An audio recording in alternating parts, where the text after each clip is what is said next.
Good morning friends, welcome to my channel Anokhi Mohabbat. और आप देख रहे हैं लव विद सोल सीजन 2।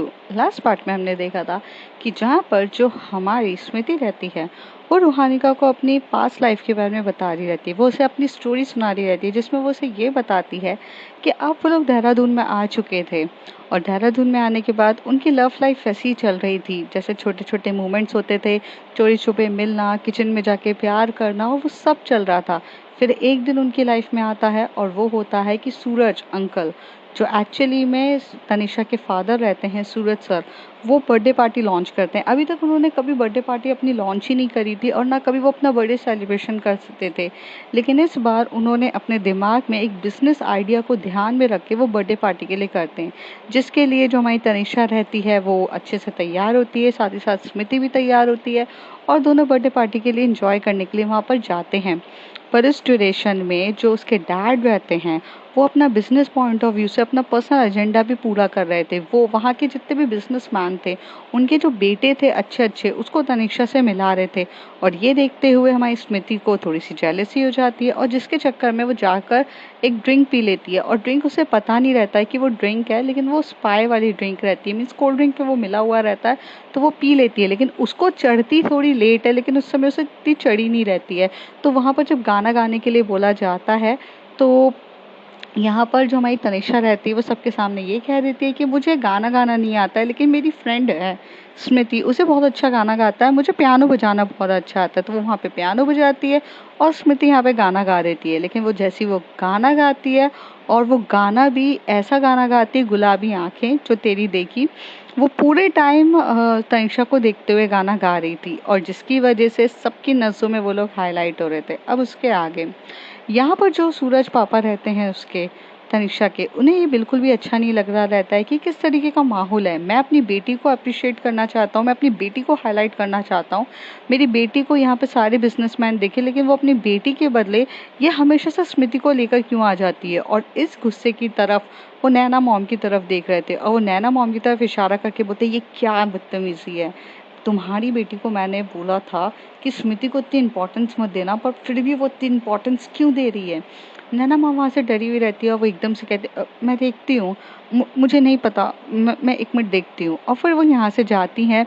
तो जब गाना ख़त्म हो जाता है तो तनिषा को वो साइड में लेकर जाती है, उसे बोलती है कि तुम्हें मैंने कितनी बार कहा है, कितनी बार कहा है तनिषा, तुम्हें छोटी सी बात समझ में क्यों नहीं आती है, तुम स्मृति को हर जगह हाईलाइट क्यों कर रही हो। तुम्हारी और तुम्हारी और स्मृति की दोस्ती बाबा को तुम्हारी दिख रही है और इसकी वजह से उन्हें तकलीफ हो रही है। यहाँ पर वो सब लोगों के सामने तुम्हें अच्छा बताना चाहते हैं, तुम्हें टैलेंटेड बताना चाहते हैं, तुम्हें आगे करना चाहते हैं, पर तुम स्मृति को लेकर आ जाती हो। तुम्हें समझ में आ रहा है कि नहीं, तुम्हारे बाबा का चेहरा देखो कितना गुस्से में हो रहा है, तुम्हें ये चीज़ कब समझ में आएगी। ये सारी बातें नैना मॉम तनिषा को गुस्से में बोल रही रहती है और तनिषा अपने बाबा की तरफ देखती है तो उसे समझ में आता है कि बाबा को काफ़ी गुस्सा आ चुका है। वो उसे कहते हैं कि मम्मा, पर मुझे बाकी लोगों से क्यों मिलवाना चाहते हैं पापा, मुझे उनके बिजनेसमैन, उनके बच्चों से मुझे क्या लेना देना, मेरे लिए तो बस मैं इम्पोर्टेंट और मेरी दोस्त है। अगर स्मृति बहुत अच्छा गाती है तभी तो मैंने उसको आगे किया, मुझे गाना नहीं आता और मैं नहीं चाहती थी कि पापा मेरी गाने में ही मेरी बेइज्जती करा दें, सबके सामने मुझे गाना गाने के लिए बोल रहे हैं। कभी उन्होंने मेरा गाना सुना भी है, मैं कितना बेसुरा गाती हूँ। हाँ, गाना स्मृति अच्छा गाती है बट मैं पियानो अच्छा बजाती हूँ, इसके लिए मैं गई। पर आप पापा तो मुझे बिना बोले कुछ भी कर रहे हैं, ये चीज़ें कैसी होगी। वो इतने टाइम तक बाहर अपने बिजनेस के चक्कर में इधर उधर रहे हैं, उन्हें पता भी है कि उनकी बेटी को क्या आता है क्या नहीं आता है, सिर्फ एडमिट क्वालिफिकेशंस ही जानते हैं वो, पर उनकी बेटी क्या चाहती है, उनकी बेटी को क्या पसंद है, उनकी बेटी क्या चीज़ चलती है, उनको पता है कुछ। फादर का मतलब सिर्फ फाइनेंशियल चीज़ें भरना नहीं होता है, इमोशनली भी इन्वॉल्व होना होता है। मेरे डैड को कुछ भी नहीं पता है। आप उनसे जाके पूछ लीजिए कि मेरा फेवरेट खाना क्या है, मुझे सबसे ज़्यादा चीज़ें क्या खाने की पसंद है, और मुझे सबसे ज़्यादा क्या पहनना पसंद है, और मेरा कलर फेवरेट क्या है, जाके पूछो ना। उन्हें कुछ भी नहीं पता और मुझसे बिना पूछे मेरी ज़िंदगी का फैसला आप लोग नहीं ले सकते हो। मैं जानती हूँ हर चीज़ में बाबा अपना फैसला लेते हैं, बट ऐसे कैसे ले सकते हैं। और आप मुझे मत डांटिए, आपकी गलती है, आपको उनको पहले बताना चाहिए था मेरे बारे में। आपने कभी भी उनको मेरे बारे में कुछ भी नहीं बताया। आप सिर्फ आके बस अपने ही हस्बैंड की, मतलब जो मेरे फादर हैं, आप अपने हस्बैंड की तरफदारी मुझ पे कर देती है। उन्हें ये पसंद नहीं है, उन्हें वो पसंद है। अरे आपकी बेटी को क्या पसंद है क्या नहीं है, ये आपने कभी सोचा है? Stop it mom, right now मैं अब ये कुछ सुनना नहीं चाहती हूँ, और आप हाथ छोड़िए मेरा। ये बोल के वहां से तनिषा गुस्से में हो जाती है। नैना मॉम तो बेचारी फंस जाती हैं। वो ये सोचने लगती है कि यहाँ बाप बेटी के चक्कर में मैं कैसे फंस गई हूँ। आखिर बाप अगर जिद्दी है तो बेटी तो डबल जिद्दी रहेगी ना, क्योंकि वो उन्हीं का खून थी। तो तनिषा यहाँ पे गुस्से में होते हुए आगे चली जाती है। नैना मॉम देखती रह जाती है, और नैना मॉम एक तरफ टर्न होकर अपने पति की तरफ देखती है कि वो गुस्से में रहता है, और वो भी मुंह फेर के चला जाता है अपने बिजनेस के क्लाइंट के लिए। यहाँ पर जब तनिषा जा रही रहती है, तभी वहाँ पे एक लड़का आता है और उसका हाथ पकड़ के बोलता है, हे तनिषा, माय नेम इज पुनकित। तो कहती क्या? पुलकित। तो कहती है कि ओके, मुझे पुनकित सुनाई दिया था। तो कहता है वो थोड़ा सा स्प्लिट ऑफ टर्न हो जाता है। तो कहती है कि अच्छा। वो मन ही मन बोलते ही पहले बोलना तो ढंग से सीख ले, फिर मुझे पकड़ना मेरा हाथ। फिर वो बोलते हैं कि मेरा हाथ छोड़ो। तो कहते ओ सॉरी, मैं ये कह रहा था कि तुम मेरे साथ डांस करोगी। वो इस तरीके से उसके से बोलता है। तभी तनीषा उसे बोलती है, नहीं मुझे डांस करने में कोई इंटरेस्ट नहीं है, विल यू एक्सक्यूज मी, मुझे थोड़ा ज़रूरी काम है। ये बोल के तनीषा वहाँ से जा रही थी। तभी वो जो बंदा रहता है वो मतलब उसको एक तरीके से तनीषा से अट्रैक्शन हो जाता है। तो वो फिर उसके पास जाता है और उसके आगे आगे खड़ा हो जाता है और कहता है रुक जाओ, थोड़ा सा डांस तो बनता है। तो वो बोलती है थोड़ा या पूरा, मुझे तो कुछ भी नहीं करना है आपके साथ, आप प्लीज साइड में होइए, मुझे जाना है। तो कहता है जाने ना। उतनी देर में वहां पर जो तनिषा उसको हटाने की बहुत कोशिश करती है, और यहाँ से दूसरा स्मृति देख रही रहती है। स्मृति एक छोटे से कोने पे जाकर बैठी रहती है। थोड़ी देर के बाद उससे रहा नहीं जाता और वो एकदम से उठती है, और उठकर उस लड़के की तरफ देख के उसका हाथ पकड़ के बोलती है, समझ में नहीं आता है क्या, जब उसको नहीं डांस करना है तो नहीं करना है, तुम्हारे को क्या है? तो कहते तुम कौन होती हो रोकने वाली, ऐसे वो बंदा उसकी तरफ देख के बोलता है। तो कहते तुम जानते हो कौन हूँ मैं? कौन हूँ मैं बताओ, मैं तुम्हें कौन हूँ और मैं इसकी क्या लगती हूँ, ये जानना है तुम्हें?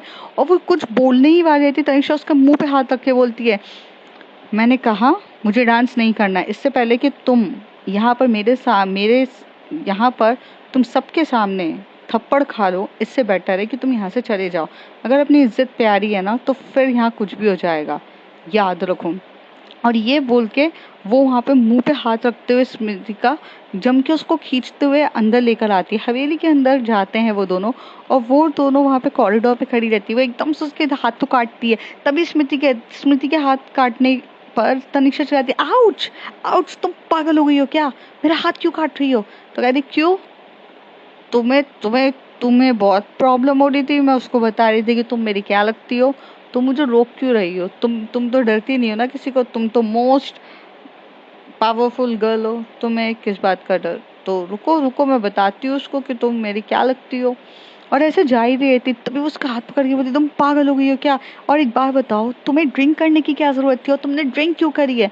तो कहती मैंने कोई ड्रिंक नहीं करी है, तुम्हें पता है मैं ड्रिंक नहीं करती हूँ, वो तो मैंने ऑरेंज जूस पिया था। तो कहती है कि तुमने ऑरेंज जूस पिया, तुम झूठ मत बोलो मुझसे। तो तभी स्मृति उसके ऊपर उसके कंधों पे अपने दोनों हाथ रख के, जैसे गले वाला मतलब पोजीशन होती है ना, कि अपने क्रॉस हैंड से वो उसकी गर्दनों पे रखती है, उसे खींचते बोलती है, झूठो मैं तुमसे कभी नहीं कहती हूँ, और अब मुझे जाने दो, और मैं तुम्हें उस लड़के को सब बता के रहूंगी, उसकी हिम्मत कैसे हुई तुम्हारा हाथ पकड़ने की, मैं अब भी उसको दिखाती हूँ। और ऐसे जा ही रहती। तभी जो स्मृति को एकदम से तनिषा पकड़ती है और उसे कहती है कि क्या बताओगी तुम? तो कहती है यही बताऊंगी कि तुम मेरी गर्लफ्रेंड हो, और मेरी गर्लफ्रेंड के साथ कोई भी ऐसे बदतमीजी करे मुझे नहीं है पसंद। तो वो उसे बोलती है कि आई नो मैं तुम्हारी गर्लफ्रेंड हूँ, बट सबको क्यों बताना? कहती क्यों, तुम डर रही हो? तो कहती मैं डरती किसी के भी बाप से नहीं हूँ, और अपने बाप से भी नहीं डरती हूँ, तो किसी और के बाप से मैं घंटा डरूंगी? पर तुम ड्रंक हो, क्या चाहती हो तुम? तो कहती है मैं सिर्फ तुम्हें चाहती हूँ। और ऐसे कह के वो उसे अपनी ओर खींचती है और उसे किस करने लग जाती है, और कहती है कि तुम्हारी तरफ कोई भी नजर उठा के नहीं देखना चाहिए, बस मैं यही चाहती हूँ। और फिर से वो उसे किस करने लग जाती है। वो उसे धक्का दे के बोलती है कि क्या कर रही हो तुम, यहाँ कॉरिडोर है, हम पब्लिक प्लेस में हैं, तो कहती है कि क्यों, तुम्हें तो डर नहीं लगता ना किसी भी चीज़ से, अब क्यों तुम्हें डर लग रहा है? तो कहती है तुम यही करना चाहती हो?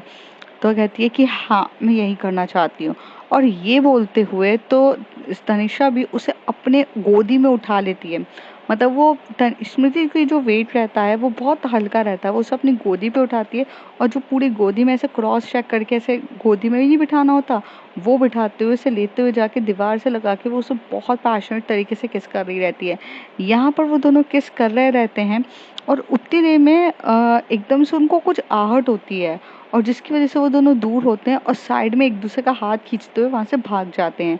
पर उस तरफ में दूसरी तरफ हमें ये देखने को मिलता है कि वहां पर एक आदमी खड़ा रहता है, वो ये चीज देख लेता है और वो आदमी और कोई नहीं, वो सूरज पापा रहता है। और जैसे ही उसके सामने उनका क्लाइंट आ जाता है और क्लाइंट के हाथ से एकदम ग्लास का वाइन, जो ग्लास वाइन रहती है वो गिर जाती है और कांच के टूटने की जैसी आवाज आती है, ये दोनों उठ के चले जाते हैं। तब उसके सूरज पापा उससे जो बात कर रहे रहते हैं, ये क्या बोलते, अपने क्लाइंट से वो बात करते हुए से बोलते हैं कि एक्सक्यूज मी, एक मिनट ज़रा। तो वो जैसे वो टर्न होते हैं तो वहाँ पर कोई भी नहीं होता, वो थोड़ा सा वॉक करके जाते हैं तो वहाँ पर उनको कोई भी नहीं दिखता। तब वो एकदम से सोचते हैं कि मैंने पी रखी है शायद, इस वजह से मुझे ये कुछ हेलुनेशंस हो रहे हैं, या ये मेरा शायद ये मेरा वहम है, ये क्या हो रहा है मुझे।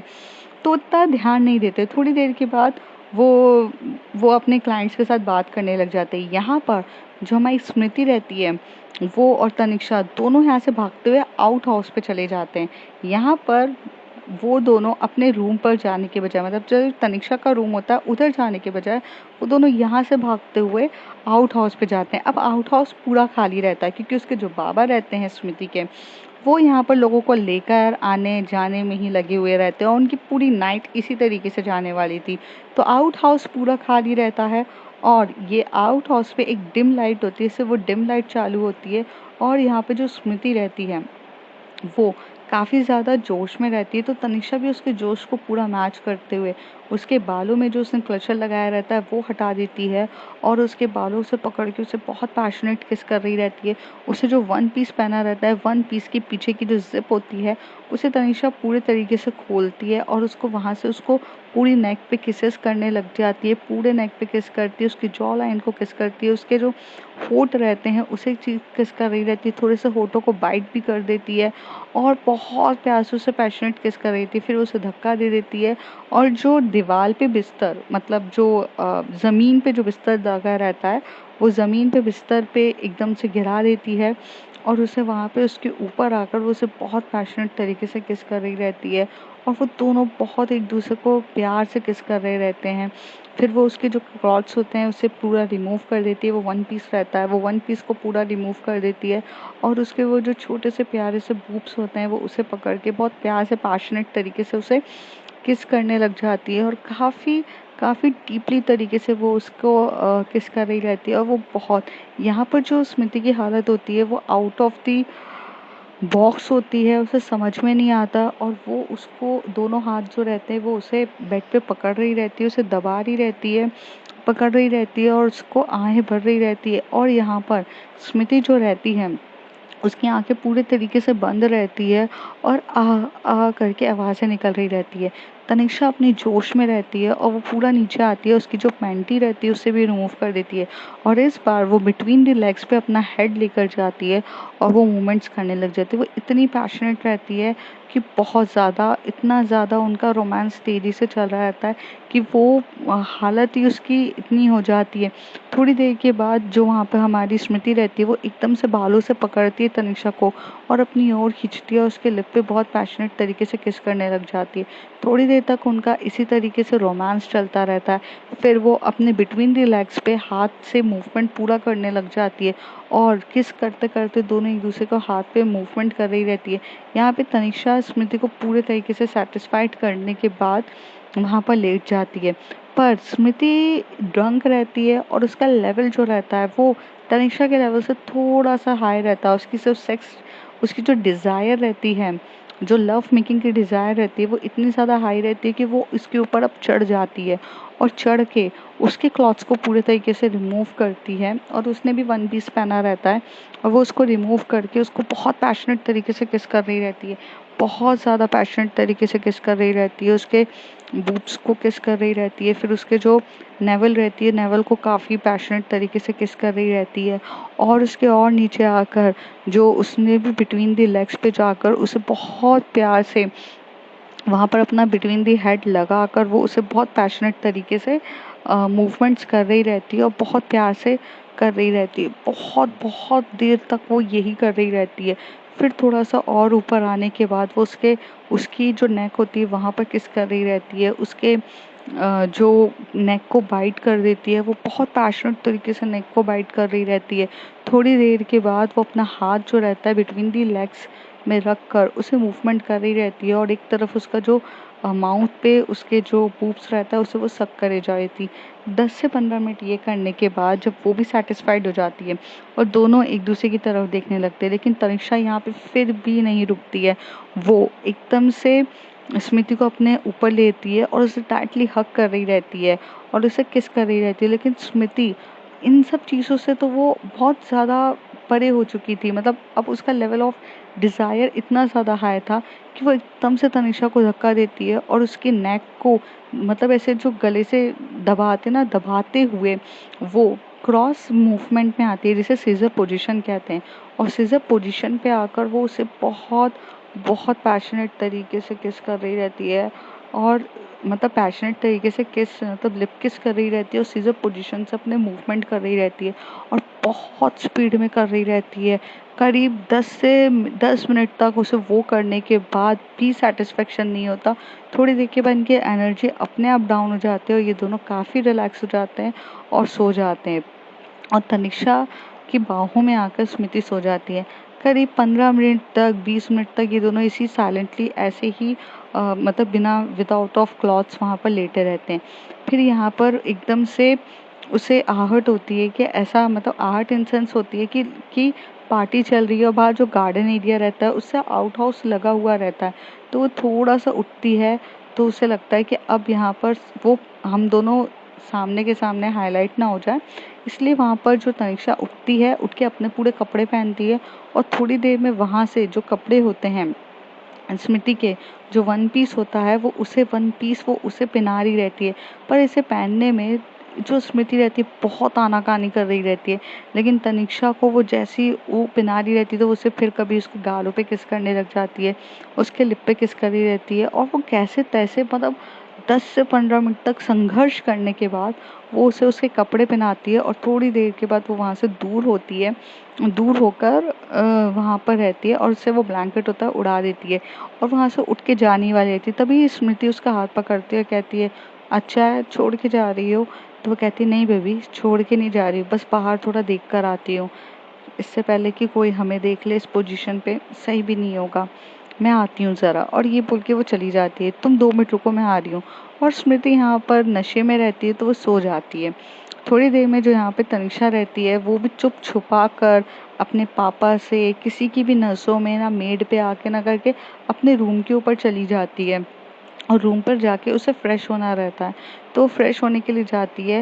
लेकिन थोड़ी देर के बाद वो इतना थक जाती है, उसकी ना मतलब बोलते ना जब उसने इस बार जो रोमांस किया था वो बहुत ज़्यादा लेवल अप रोमांस था, तो उसकी हालत आगे नीचे से इतनी ख़राब हो जाती है कि वो चुपचाप बेड पे लेटती है और कहती है कि 10 मिनट के बाद मैं फ्रेश हो जाऊंगी, लेकिन वो भी वहाँ बेड पर ही सो जाती है। थोड़ी देर में इसके जो पापा रहते हैं सूरज पापा, वो पूरी पार्टी में इधर उधर घूम रहे रहते हैं। फिर वो अपनी अपनी वाइफ के पास जाते हैं जो नैना मॉम रहती हैं, उसके पास जाते हैं, उससे बोलते हैं कि तुम्हारी बेटी कहाँ है? तो वह कहती है तुम्हारी बेटी क्या होता है, हमारी बेटी कहाँ है? तो कहते हैं आज जो तुम्हारी बेटी ने जो हरकत करी ना इसके बाद वो मेरी बेटी तो नहीं कहलाएगी। तो कहती है ऐसा कुछ नहीं है, आपने उसे गाना गाने के लिए कह दिया, आप जानते भी हैं कि आपकी बेटी को गाना गाना आता है कि नहीं। तो कहते क्यों नहीं आता है उसे, पियानो क्लासेस लगवाई थी। तो कहते पियानो क्लासेस एक इंस्ट्रूमेंट है, उसे इंस्ट्रूमेंट बजाना आता है लेकिन गाना गाना नहीं आता है उसे।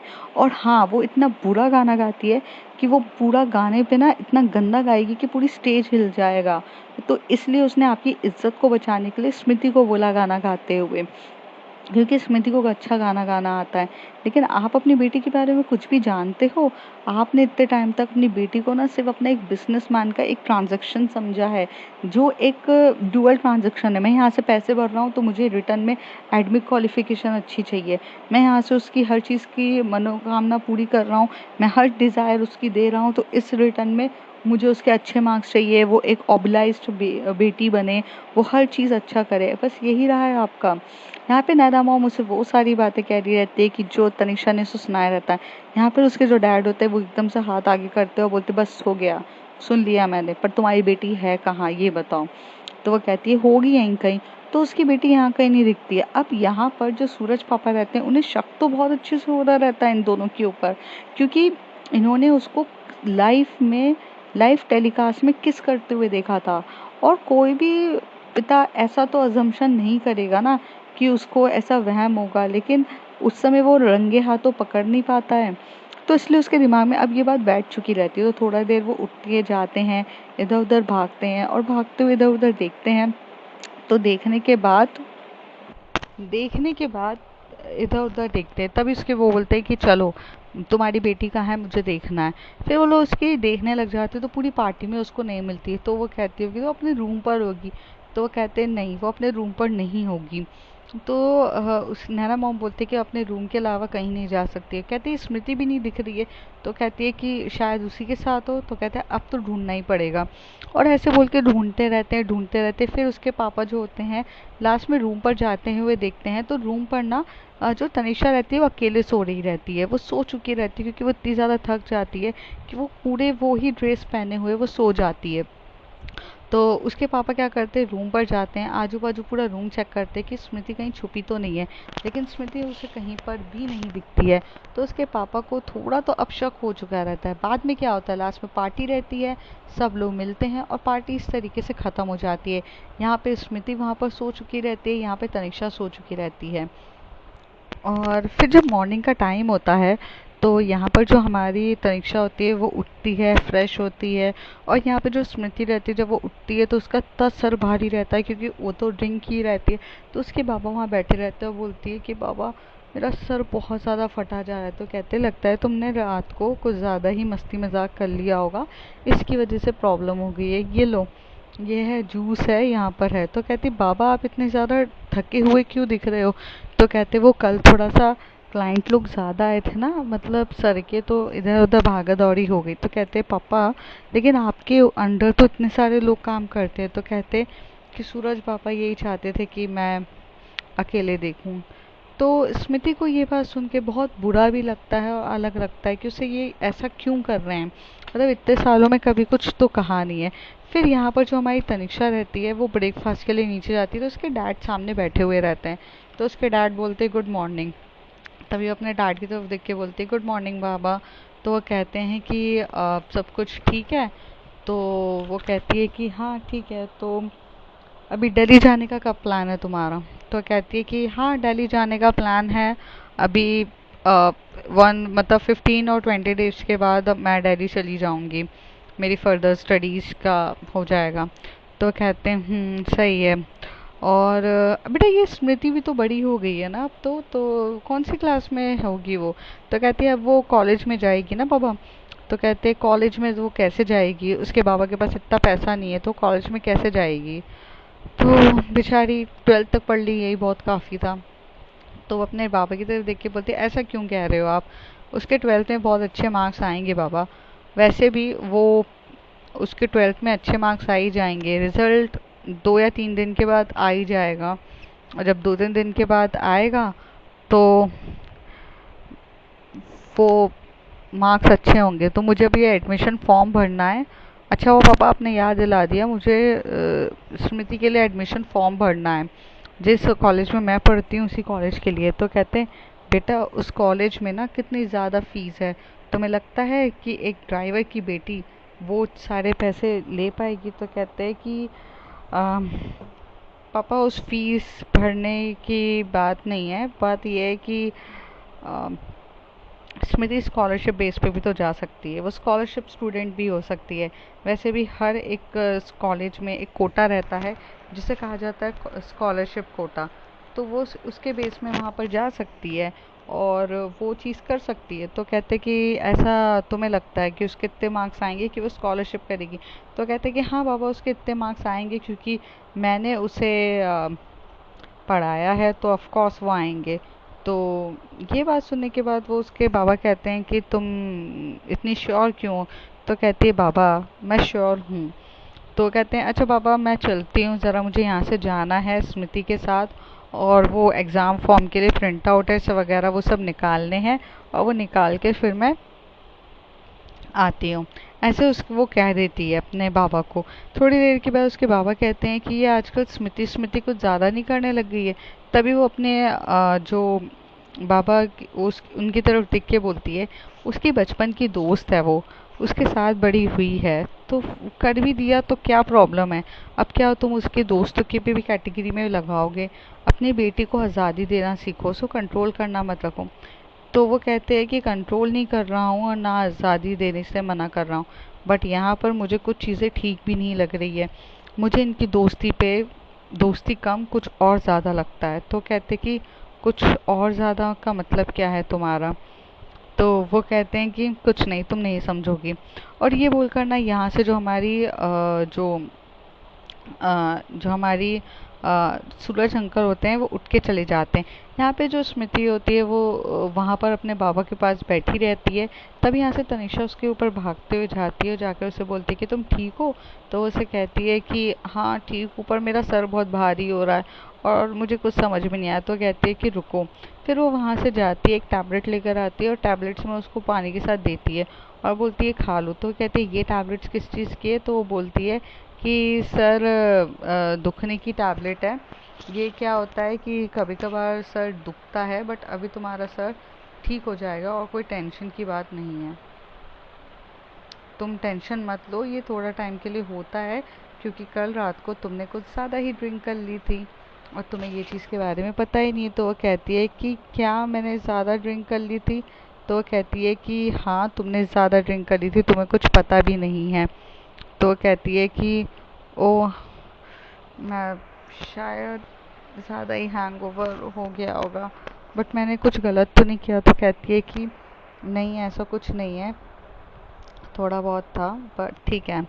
तो फिर वो बोलते कि चलो मेरे साथ, यहाँ से हमें जाना है। यहाँ से जो हमारी स्मृति है और तनिषा रहते हैं वो दोनों यहाँ से गाड़ी में बैठते हैं और चले जाते हैं। तो यहाँ से जाने के बाद वो सबसे पहले मार्केट जाते हैं। मार्केट जाने के बाद वहाँ से वो प्रिंट आउट्स निकालते हैं, कुछ प्रिंट आउट जो उनके एग्ज़ाम्स फॉर्म रहते हैं, और वहाँ से वो लेकर जा रहे थे। पर पूरे रास्ते पर जाते जाते जो स्मृति रहती है वो पूरी मायूसी बैठी रहती है।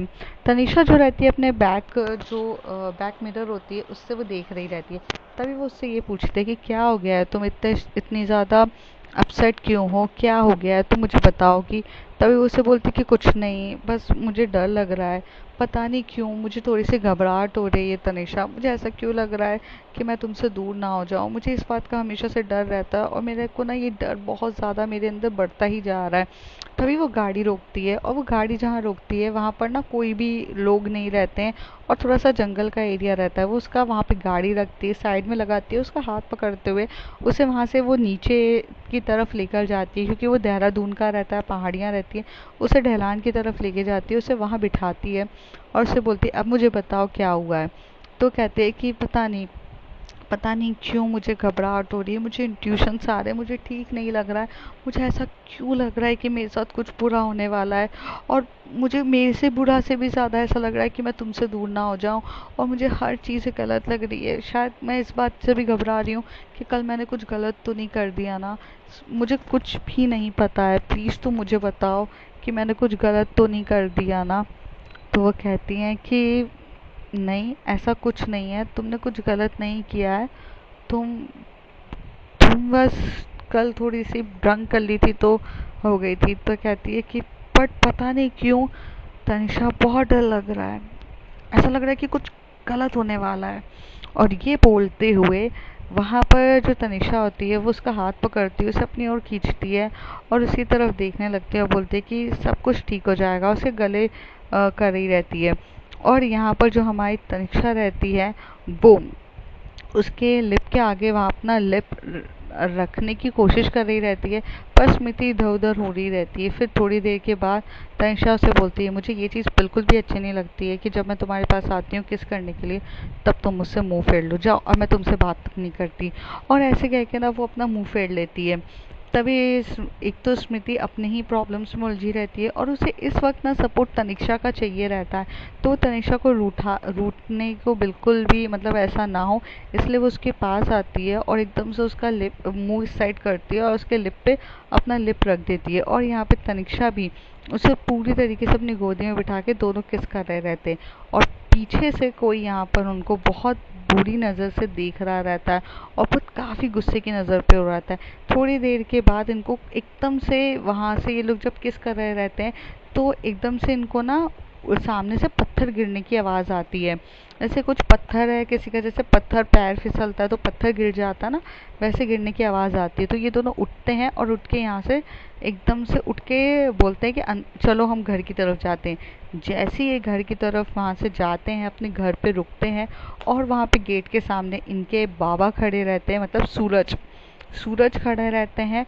और सामने के सामने ये दोनों आती हैं। अब इसके आगे देखते हैं होता है क्या।